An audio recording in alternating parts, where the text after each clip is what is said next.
नासिक शहर के MTS college में रमन नाम का एक व्यक्ति पढ़ा करता था। कॉलेज में रमन पढ़ने में सबसे तेज था। रमन के कई सारे दोस्त थे, लेकिन उसके दो दोस्त ज्यादा खास थे, जिनका नाम रोहित और मयंक था। तीनों हमेशा साथ में रहते थे। अचानक एक दिन पता चला कि कॉलेज के तरफ से जंगल में कैंप लगने वाला है। सब कोई बहुत खुश थे। रमन बोलता है, यार कल मजा आ जाएगा।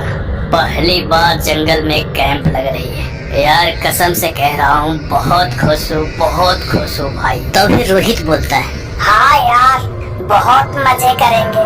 आज मैं भी बहुत खुश हूँ क्योंकि जंगल में कैंप लगेगी। अगले दिन सब कोई जंगल की तरफ चल देते हैं। रास्ते में ठंड के कारण जंगल पहुँचते पहुँचते रात हो जाती है। सब कोई जंगल पहुँचकर रात को डांस और गाने का प्लान बनाते हैं और हम सभी दोस्त आग जलाने के लिए सूखी लकड़ी लेने के लिए जंगल की तरफ चल देते हैं। सूखी लकड़ी के चक्कर में हम लोग चलते चलते कैंप से काफी दूर जंगल में पहुंच जाते हैं।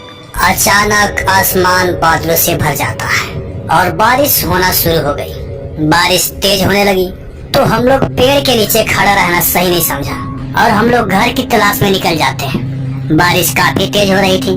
तभी कुछ दूर चलने पर एक घर दिखाई देती। घर देखने में बहुत ही सुंदर लग रहा था। सभी कोई तेजी से भागता हुआ उस हवेली के पास पहुंच जाता है और पहुंचकर रमन हवेली की तरफ आवाज लगाता है, कोई है घर में? हवेली के अंदर से एक बुढ़ा आता है और बोलता है, कौन है? रमन बोलता है, बाबा हम लोग कॉलेज से जंगल के कैंपिंग के लिए आए हैं। बारिश तेज होने के कारण आपके घर के पास आ गए। बुढ़ा बोलता है, कोई बात नहीं बेटा, इसे अपना ही घर समझो। घर में जाके आराम कर लो, तब तक बारिश नहीं रुक जाती। रमन बोलता है, जी बहुत बहुत धन्यवाद। फिर सब कोई घर में जाके बैठ जाते हैं। इधर बारिश रुकने का नाम ही नहीं ले रही थी। रात काफी हो जाती है। बारिश न रुकने की वजह से तीनों दोस्त रात वही बिताने के लिए कहते हैं। रमन बोलता है, लग रहा है हम लोगों को रात यही बितानी पड़ेगी क्योंकि इतनी तेज बारिश हो रही है। इसमें हम लोग कैसे जाएंगे कैंपिंग के पास? चलो आज यहीं सो जाते हैं। मयंक बोलता है, अरे नहीं, ये अनजान सा घर है, इसमें हम नहीं रुक सकते भाई, क्योंकि हम अनजान जगह नहीं रुकते हैं। रमन बोलता है, अरे भाई कितने मुश्किल से तो जंगल में घर मिला है, यहाँ नहीं रहेगा तो और कहाँ रहेगा। रात भी बहुत हो चुकी है, चलो सब कोई मिलके यहीं रुक जाते हैं। सुबह होते ही अपने कैंपिंग के पास निकल जाएंगे। फिर तीनों वहीं रुक के रात को सो जाते हैं। जब आधी रात होती है तो बाहर से अजीब अजीब सी आवाजें आने लगती है। यह आवाज सिर्फ मयंक को सुनाई दे रहा था, बाकी उसके दोस्त रमन और रोहित को कुछ भी सुनाई नहीं दे रहा था।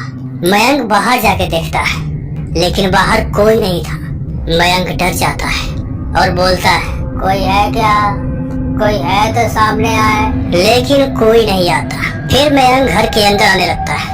तभी उसको एक भयानक चुड़ैल दिखाई देती है। मयंक काफी डर जाता है और जल्दी से घर के अंदर भाग जाता है। घर के अंदर आकर रमन और रोहित को ये सारी बातें बताता है। मयंक बोलता है, यह जगह ठीक नहीं है हमारे लिए, हम लोग यहाँ से चलते हैं यार। अभी हमने एक भयानक चुड़ैल देखा तो मैं नहीं रुकने वाला यहाँ पे, मैं जा रहा हूँ भाई। चलो चलो जल्दी यहाँ से निकलते हैं। रमन बोलता है, अरे यार क्या बोल रहा है तू? इतनी रात को बारिश में कहाँ जाएगा? सुबह में चलते हैं ना। रोहित भी बोलता है, अरे हाँ भाई, कोई भूत प्रेत नहीं होता है, चलो आराम करो, कल सुबह 3 बजे चलते हैं कैंपीन की तरफ। बेकार में तुम डर रहे हो। मयंक बहुत डरा हुआ था क्योंकि मयंक ने एक चुड़ैल को देखा था। मयंक बार बार बोल रहा है, अरे हमारी बात को मानो यार, हम झूठ नहीं बोल रहे हैं, हमने अभी चुड़ैल को देखा। इधर कैंप में सब कोई परेशान था। टीचर भी बहुत परेशान थे। टीचर बोलता है, अरे पता नहीं ये लोग कहाँ चले गए, जंगल में इतना अंधेरा है, पता नहीं ये लोग कहाँ चले गए यार, लगता है हम लोगों को ढूंढना पड़ेगा। इधर तीनों दोस्त फिर सो जाते हैं। फिर थोड़ी देर बाद वैसे ही आवाज आने लगती है। फिर मयंक के कानों में आवाज आती है। मयंक काफी डर जाता है। बार बार मयंक के कानों में आवाज आ रही थी, लेकिन मयंक निडर होकर चुपके से बाहर जाके देखता है। मयंक जैसे ही बाहर जाता है तभी उसके सामने चुड़ैल आ जाती है। मयंक बोलता है, कौन हो तुम? मेरे पास क्यों आई हो? मुझे छोड़ दो, मुझे जाने दो। चुड़ैल बोलती है, मैं इस जंगल की रानी हूँ, मैं इस जंगल की रानी हूँ। ये जंगल मेरा है, तुम लोग इस जंगल में ही आ सकते। तुम में से किसी को नहीं छोड़ूंगा, सबको मार डालूंगा, सबको मार डालूंगा। और यह बोलते बोलते चुड़ैल मयंक की जान ले लेती है। दरअसल बात यह थी कि उस हवेली या जंगल में जो कोई भी जाता वह व्यक्ति इस चुड़ैल का शिकार होता, क्योंकि यह चुड़ैल खून पीने वाली चुड़ैल थी। अगले दिन सुबह होते ही रमन और रोहित जब मयंक को नहीं देखते हैं तब बाहर जाते हैं, पर बाहर मयंक कहीं दिखाई नहीं देता। रमन बोलता है, अरे मयंक, अरे भाई मयंक, अरे कहाँ चला गया तू यार? चलो कैंप में सबको इंतजार कर रहा होगा।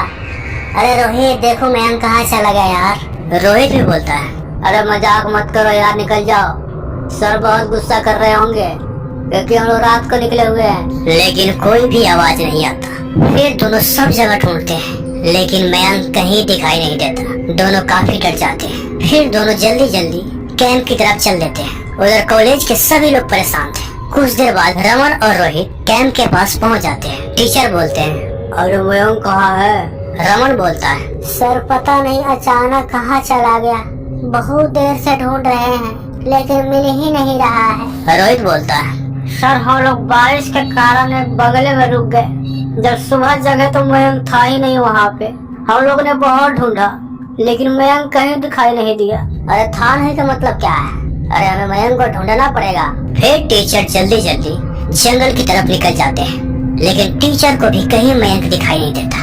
मयंक को ढूंढते ढूंढते टीचर बीच जंगल में पहुंच जाते हैं। तभी अचानक टीचर को वही बंगला दिखता है जहाँ पे वे लोग रुके हुए थे। टीचर उस बंगले के पास जाता है। टीचर जैसे ही बंगले के पास पहुँचता है वहाँ अचानक मयंक आ जाता है। टीचर बोलता है, अरे मयंक बेटा, यहाँ क्या कर रहे हो तुम? सब कल से ही परेशान है, लकड़ी के चक्कर में पता नहीं तुम लोग कहाँ भटक रहे हो। चलो कैंप के पास, सब कोई तुम्हारा इंतजार कर रहा है। मयंक हंसने लगता है मैं नहीं जाऊंगा, मेरा घर तो यही है, मैं तो इसी हवेली में रहूंगा, यही मेरा घर है और तुम्हें भी यही रहना होगा मेरे पास। टीचर बोलता है, ये क्या बोल रहे हैं बेटा, मजाक नहीं करते, सब कोई परेशान है वहाँ पे, चलो कैंप के पास, हम लोग एंजॉय करने आए हुए हैं।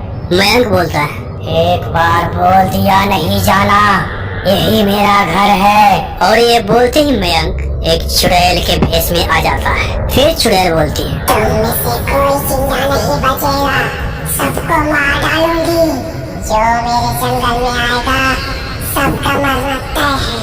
टीचर बोलता है, अरे हम लोगों ने क्या बिगाड़ा है आप लोगों का? हम लोगों को क्यों मार रहे हैं आप? हम लोग तो आपका कुछ बिगाड़े भी नहीं है, प्लीज हम लोगों को जाने दीजिए। चुड़ैल बोलती है, जाने दो, अरे तुम तो मेरा शिकार हो, तुम्हारा खून पिए बगैर मैं कैसे जाने दे सकता हूँ, तुम्हारा खून पीऊंगा। और चुड़ैल उस टीचर को मार देती है। इधर कैंप में सब कोई परेशान थे। टीचर को जंगल में गए हुए काफी देर हो चुका था। काफी देर होने के बाद जब टीचर कैंप के पास नहीं आता तो रमन और रोहित जंगल की तरफ निकल जाते हैं। चलते चलते रमन और रोहित को पता ही नहीं चलता कि फिर उसी बंगले के पास पहुंच जाते हैं। वहां पहुंचकर देखते हैं कि उस बंगले की जगह एक खंडहर बन गया है। फिर दोनों को टीचर की लाश दिखाई देती है। दोनों काफी डर जाते हैं और दोनों वहां से भागते भागते एक तांत्रिक के पास जाते हैं। रमन बोलता है, बाबा बाबा, हम लोगों ने जंगल में कैंपेन के लिए आया हुआ था, लेकिन उस खंडहर के पास हमारे सर और हमारे दोस्त को किसी ने मार दिया। हमारा दोस्त भी कहीं नहीं मिल रहा, प्लीज बाबा हमारी मदद करें बाबा।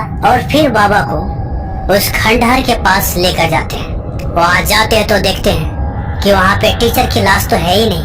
थोड़ा देर बाद हवाएं चलने लगती है, अजीब अजीब सी आवाजें आने लगती है अचानक धुआं ही धुआं उठने लगता है, अंधेरा सा छाने लगता है और उस धुएं में से एक खूंखार चुड़ैल निकलती है। बाबा पूछते हैं, कौन हो तुम और क्यों इस बेचारे लोगों को परेशान कर रही हो? चुड़ैल बोलती है, किसी को नहीं छोड़ूंगी, सब मरेगा मेरे हाथों से। इस सब ने तुम्हारा क्या बिगाड़ा है? बताओ बताओ, नहीं तो तुम्हारा अंत आज निश्चित है। चुड़ैल हंसने लगती है, तू करेगा मेरा अंत, आज तुम सबका अंत मेरे हाथों लिखा है। फिर बाबा ने उस चुड़ैल के ऊपर अपना जादू लगाकर उस चुड़ैल को अपने कब्जे में कर लेता है। फिर चुड़ैल बोलती है, मुझे छोड़ दो, मैं चली जाऊंगी, मैं किसी को नहीं मारूंगी, मुझे जाने दे, मैं तुझे नहीं मारूंगी, मुझे छोड़ दे। बता इसका दोस्त और इसका टीचर कहाँ है? मैं उस दोनों को मार के खा गया, अब मुझे जाने दो। मेरे बच्चे को सब कोई मार दिया था इस जंगल में, इसलिए मैं भटक रही थी, मुझे जाने दो प्लीज, मुझे जाने दो। लेकिन बाबा उस चुड़ैल का एक नहीं सुनती है और उसका अंत वही कर देती है। फिर उसके बाद उस जंगल में आज तक कोई भी घटना सामने नहीं आया है।